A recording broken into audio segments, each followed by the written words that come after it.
Meron silang Suzuki Raider 150 na carb type. Ayan, sa mga naghahanap dyan ng Raider, ito meron sila dito. Medyo malaki-laki na rin nababa na ito, no? Nasa 35,500 na lang siya. Tapos sa mga naghahanap dyan ng Suzuki Raider FI, ito check nyo na lang dito mga boss.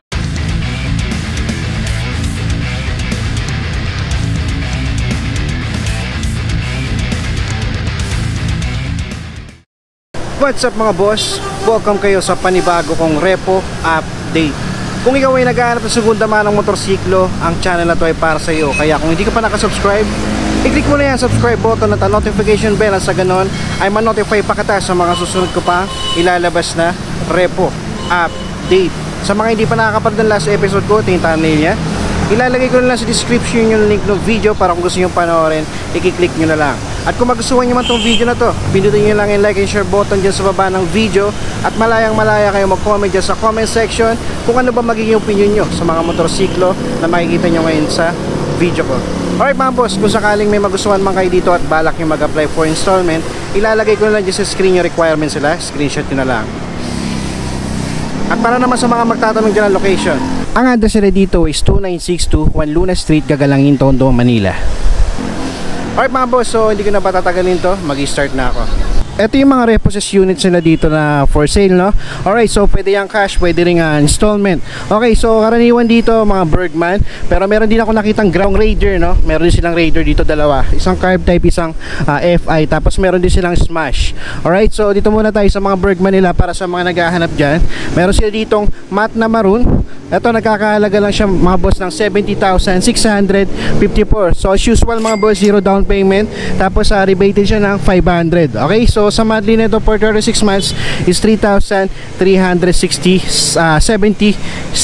Alright, so sa appearance naman nito mga boss, pagdating sa fairings nito, okay pa naman siya. Kaya lang meron lang konting ayusin. Dito, yan kung mapapansin nyo, may konting ayusin lang, no? Pero okay pa naman siya. Dito lang sa headlight pala, no? Tsaka sa front fender missing na. Pero kung trip nyo mga boss, at kung ayaw nyo naman, pwede rin naman. Okay, so dito naman sa tabi niya. Alright, so kaya lang ito for pricing pa. Pero etong version na to is X version na ng Bergman Street mga boss. Okay, so sa appearance nito okay pa naman siya, no? Okay, so sa mga naghahanap dyan ng Bergman X, ito meron dito. Tapos ito naman glossy white mga boss. Okay, so check natin yung presyo na ito, no? Okay, so ito naman nagkakalaga siya ng 58,500, zero down payment, tapos ang monthly nito is 2,795. Medyo magaan-gaan yung monthly niya mga boss, 2,795 na lang. Okay, so sa appearance naman nito, pagdating sa fairings, okay pa naman yung fairings siya mga boss. Yan. Okay, so sa visor niya nandito pa, may sticker lang. Headlight niya goods pa, signal, front fender, gulong niya medyo makapal pa. Alright, so dito naman sa tabi niya, same unit, same color. Ito naman sa presyo nito, medyo mababa ng konti, is nasa 56,330. Tapos sa monthly nito for 36 months, 2,691. Alright, so sa appearance naman mga boss, sa fairings nito, okay pa naman yung fairings niya, no? Ito pa lang difference niya dito sa isa. Ito silver yung niya, no? Parang garnish. Itong isa is glossy black. Okay, so ito mas maganda mga boss, no? Para sa akin, okay, so sa headlight, okay pa naman, walang basag, pati signal, front fender, gulong niya makapal pa, kasing kapal pa ng mukha ni Marites. Alright, so sa seats nito mga boss, okay na okay pa, all stock pa siya. Tapos may libre na kayong cellphone holder. Alright, so sa mga naghahanap dyan ng Bergman na puti, ito meron dito. Para naman sa mga naghahanap ng glossy blue or glossy gray, hindi ko masyadong maano yung kulay nito, no? Para siyang blue, nagbo-bluish siya na gray mga boss, no? Pag na glossy. Kaya lang to for pricing pa, pero kung sakaling ito hinahanap nyo, pwede kayo bumisita dito sa Suzuki, Gagalangin. Alright? So check nyo na lang dito mga boss. So sa ngayon, papakita ko sa inyo yung appearance nito. Okay, so sa pagdating sa fairings nito mga boss, okay pa naman siya. Sa headlight signal niya, maganda pa yung condition, wala pang basag. Halos all stock pa siya. Nandito pa yung mirror niya, seats niya, stock pa, no? Wala pang butas. Yan, overall okay na okay pa siya. Sa gulong niya makapal pa. Okay, so dito naman, ito may price mga boss, no? Itong kulay naman ito is glossy black. Sa presyo nito is nasa 53,446. Tapos sa monthly nito for 36 months, 2,554. Sa appearance naman nito mga boss, dito lang meron siyang issue sa headlight, no? Signal, tapos may crack na dito, as in basag na pala yung sa gilid, no? Pero magdidepende naman sa inyo yan mga boss, no?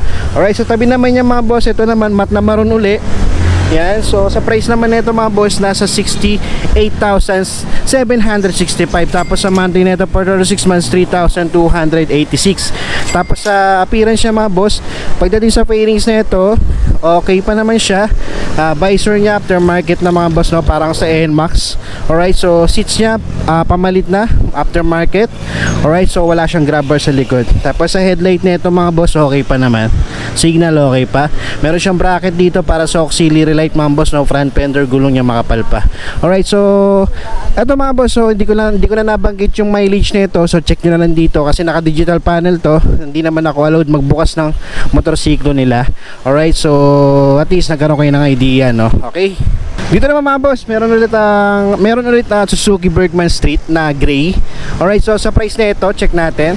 Yan, 58,250. Tapos sa monthly neto is 2,783. Sa appearance siya mga boss, wala siyang visor. At sa fairings naman neto, okay pa naman, may sticker lang, pwede nyo tanggalin kung sakali. Seats niya pamalit na, may signature na siya ng pusa. Alright, so dito naman sa headlight niya, okay pa, signal okay pa. Front fender, may minor scratches, sa gulong niya makapal pa. Kasi kapal pa ng mukha ng chismosang kapitbahay nyo. Alright, so check nyo lang dito mga boss.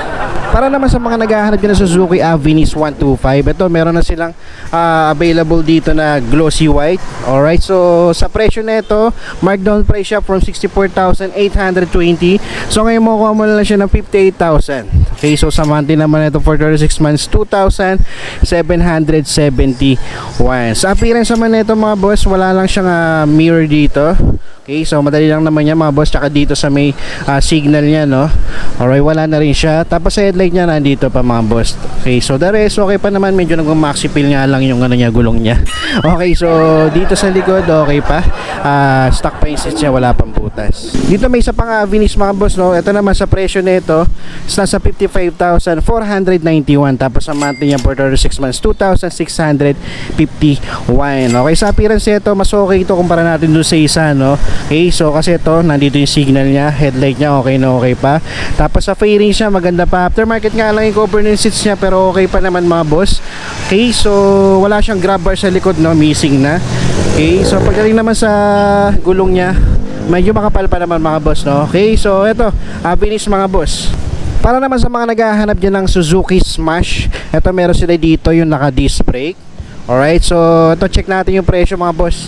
Ang presyo niya is nasa 46,059. Okay, so sa monthly nito for 6 months, 2,501. Tapos sa Odo nito mga boss, nasa 5,000. Medyo sariwa pa mga boss, 5,000 pa lang yung tinatakbo. Tapos sa appearance niya, maganda pa yung fairings niya, no? Alright, so glossy blue yung kulay niya. May mga sticker lang na pwede nyo tanggalin kung sakaling ayaw nyo.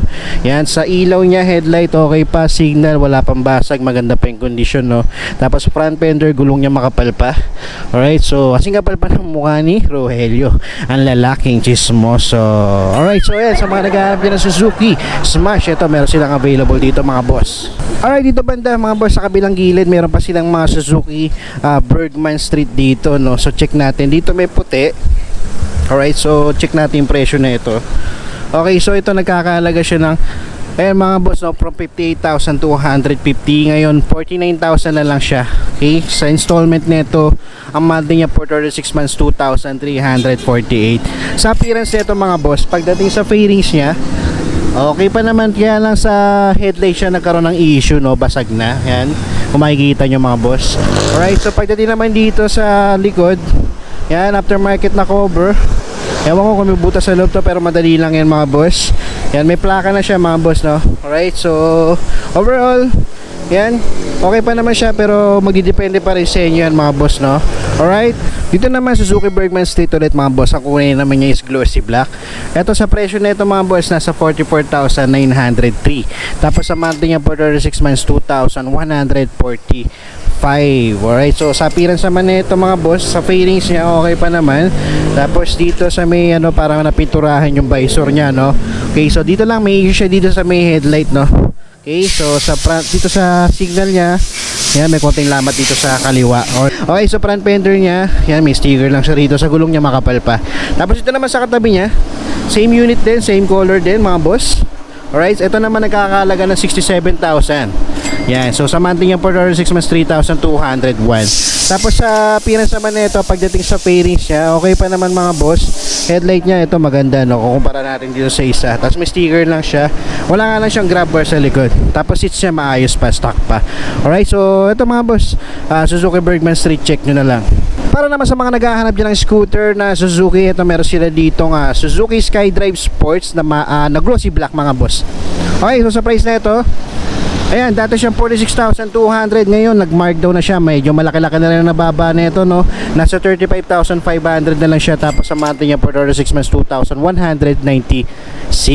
Sa odo na ito, makikita natin mga boss, nasa 2,000 pa lang, oh, mababa pa tinatakbo na ito. Yan, no, sa mga naghahanap dyan ng scooter. Kaya lang wala siyang grab bar sa likod, aftermarket na yung cover ng seats niya, pero okay pa. Andito pa yung mirror niya, yung isa pala wala. Ewan ko lang kung natatabi nila. Okay, so dito meron lang siyang issue, no, sa may shield dito sa fairings, pero magdidepende sa inyo yan mga boss, no. Alright, so sa halagang 35,000 para sa akin okay na to. Okay, so sa headlight nito, importante buong buo. Yan, wala pa siyang basag, no.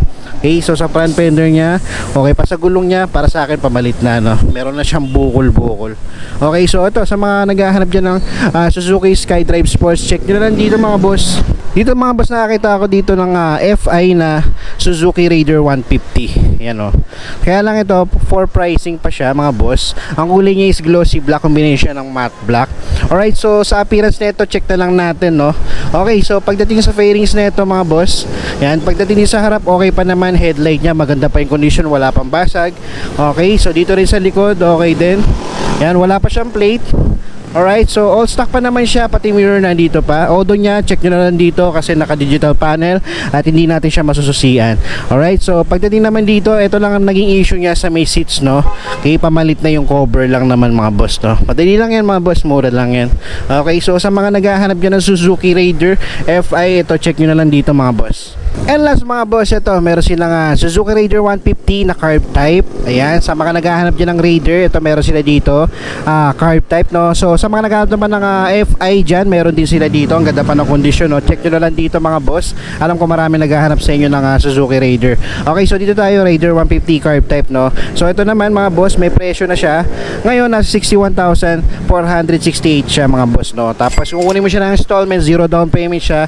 Sa monthly na ito for 36 months 2,937.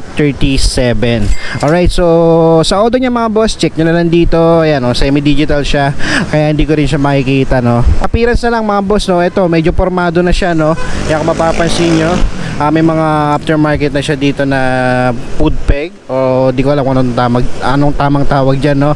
Okay, so check nyo na lang sa video. Yan, nakikita nyo naman. Aftermarket na isa handle grip niya. Tapos dito sa seats niya, aftermarket na rin, pero para sa akin pamalit na siya. At madali lang naman niya mga boss, mura lang yan. Wala siyang grab bar sa likod. Tapos pagdating dito sa harapan, sa headlight niya mga boss, okay pa naman, no, wala pa siyang basag. Makinis pa yung lens niya. Okay, so dito sa front fender niya mga boss, okay pa naman. Tapos dito sa ano niya, sa gulong niya napalitan na siya ng rim, no. Alright, so gold yung kulay niya, tapos dito sa gulong pati yung size napalitan na rin. Alright, so aftermarket na rin siya. Okay, so sa mga naghahanap dyan ng Suzuki Raider 150 carb type, eto check nyo na lang dito. Alright, so yung mga boss, no, maraming salamat sa umabot sa punto na to. At hanggang sa susunod na repo update.